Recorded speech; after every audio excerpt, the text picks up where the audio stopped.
Bir düşünür hayal edin. Fikirlerin, düzenin ve ilerlemenin tam kesişim noktasında duruyor. 19. yüzyıl Avrupa'sının o büyük kaosundan doğmuş ve toplumu, evet, baştan aşağı yeniden inşa etmeyi hedefleyen devasa bir sistem kurmuş.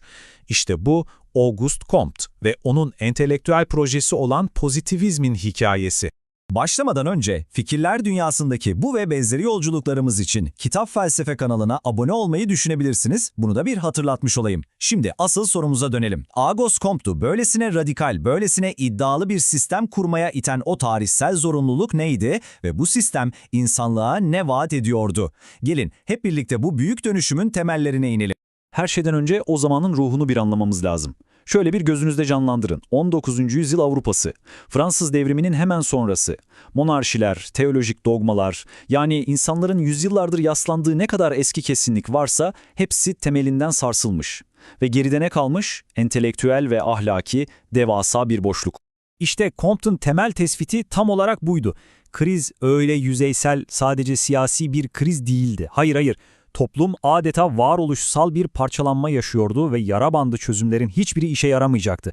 Anlayacağınız ihtiyaç duyulan şey topyekün bir zihinsel ve ahlaki yenilenmeydi. Düşünceyi, duyguları, toplumsal yaşamı, her şeyi yeniden kuracak sağlam bir temel gerekiyordu. Ve Comte işte bu derin krize gerçekten de eşi benzeri görülmemiş inanılmaz iddialı bir cevapla geldi. Adına pozitivizm dediği yepyeni bir sistem. Ama bu sakın yanlış anlaşılmasın. Sadece bir felsefe değildi. Bu başlı başına bir medeniyet projesiydi.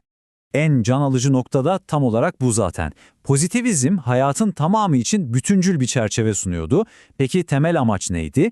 Bireyin kendi içindeki o bitmek bilmeyen düşünce, duygu ve eylem çatışmasını ve tabii toplumdaki anarşiyi ortadan kaldırıp mutlak bir ahenk, bir uyum yaratmaktı. Comte'a göre artık bu parçalanmışlığa bir son vermenin zamanı gelmişti de geçiyordu bile. Peki bu sistemin hedefi neydi? Çok net. Bilimsel yöntemin o şaşmaz kesinliğini alıp hayatın, bilginin bütün alanlarına yaymak ve sosyal yaşam sanatını, yani bizim bir arada yaşama biçimimizi akılcı ilkelere göre yeniden düzenlemek. Yani gördüğünüz gibi bu üç sütun felsefeden dine, dinden de toplumun yeniden yapılandırılmasına uzanan, hayatın her zerresini kapsayan devasa bir mimari gibiydi. Şimdi gelin pozitivizmin tam kalbine inelim. Yani iç dünyamızı radikal bir şekilde yeniden düzenlemeyi vaat eden o temel ilkeye. Bakın, işte bu cümle Comte'un bütün sisteminin temel taşıdır. Peki bu ne anlama geliyor? Sakın aklı yok saymak, onu aşağılamak gibi düşünmeyin. Tam aksine ona bugüne kadarki en asil görevini vermek demek bu. Yani diyor ki, akıl artık öyle bencil ve yıkıcı hedefler peşinde başıboş koşmayacak, insanlığın ortak iyiliğine, yani kalbin o yüce emellerine hizmet edecek. Bu hiyerarşi sistemin işleyişini aslında mükemmel özetliyor. Bakın, kalp, yani bizim toplumsal sevgimiz, şefkatimiz bize neden sorusunun cevabını veriyor. Bize bir amaç, bir yön gösteriyor.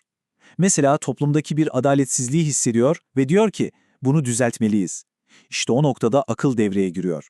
Bu emri alan sadık bir hizmetkar gibi, bilimin ve mantığın bütün araçlarını kullanarak bu nedeni nasıl gerçekleştireceğimizin en etkili, en doğru yolunu buluyor.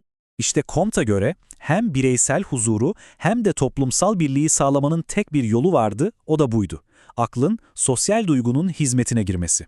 Bu ne bir eksik ne bir fazla, insan doğasının o en ideal ahenk durumunu yaratıyordu. Ve şimdi Comte'un sisteminin zirve noktasına geliyoruz. Yani teolojik dinlerin ardında bıraktığı o büyük manevi boşluğu doldurması planlanan yepyeni bir tapınma nesnesine.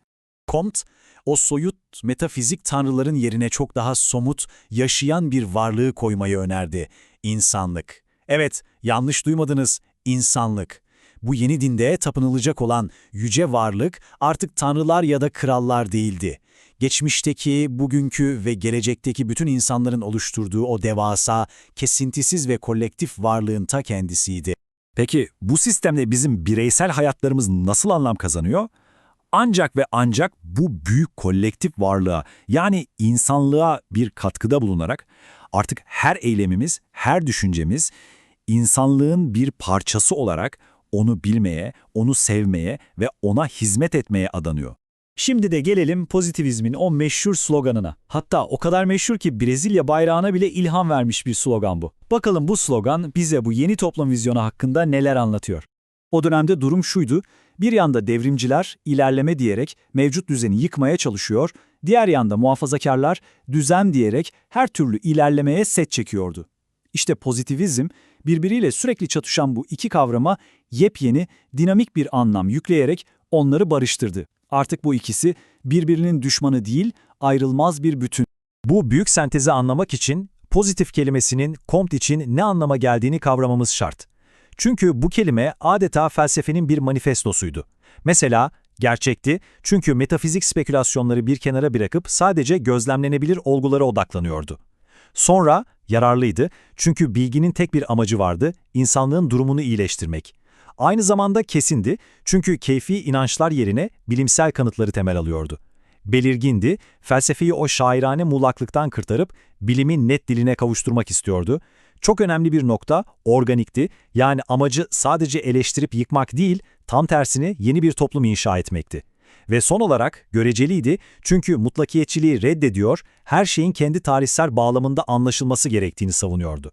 İşte bu tanım, o meşhur sloganı dahice bir şekilde özetliyor aslında. Comte için ilerleme öyle rastgele anarşik bir değişim falan değil. Hayır. İlerleme, bilimin ışığında keşfettiğimiz o doğal düzenin, yani evrenin ve toplumun yasalarının insanlık yararına bilinçli bir şekilde geliştirilmesidir. Yani neymiş? Düzen, ilerlemenin temelidir, ilerleme ise düzenin nihai amacıdır. Bu ikisi birbirinden ayrılamaz. Comte'un bu devasa projesi, parçalanmış modern bireye bütünsel bir yaşam amacı ve toplumsal bir aidiyet vaat ediyordu. Peki, bireysel özgürlüğe bu kadar değer verdiğimiz günümüz dünyasında böylesine kolektif, böylesine kapsamlı bir sisteme yer olabilir mi? Ya da olmalı mı? İşte bu soru belki de Comte'un bize bıraktığı mirasın en kalıcı ve en kışkırtıcı yanı.